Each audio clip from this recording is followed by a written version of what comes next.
দর্শক, আমরা বর্তমানে রয়েছি ৭ নং ঢলুয়া ইউনিয়ন পরিষদের ৩ নং ওয়ার্ডে।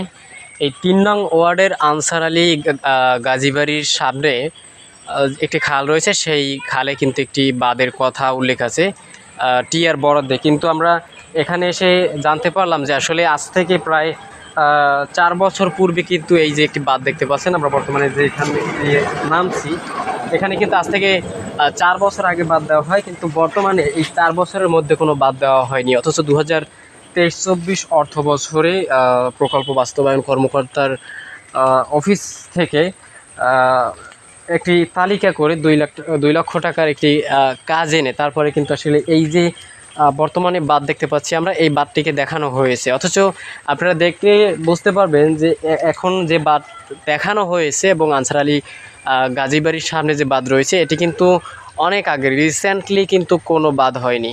দর্শক, আমরা আপনাদেরকে পুরো বিষয়টা দেখানোর চেষ্টা করব। এইখানে একটা হয়েছিল বান্ধব কত বছর আগে? এই বছর 2-3 আগে ওইখানে যিনি করছে একটা বান্ধা দিল, একটা অবস্থা হয়ে গেছে। কয় বছর আগে? আনুমানিক বছর 3-4 আগে।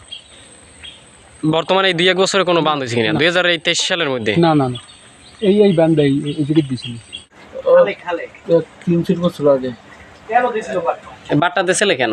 খাল কাটছে, এই জন্য বাঁধ দিয়ে খাল কাটতে, তো খাল কাটতে পারে না। আচ্ছা, এই গত 2-1 বছরে কোনো বাঁধ দিয়েছে? আচ্ছা, এই যে আপনার ওই যে বাড়ির সামনে বাঁধ দিয়েছে কত বছর আগে? 4 বছর আগে।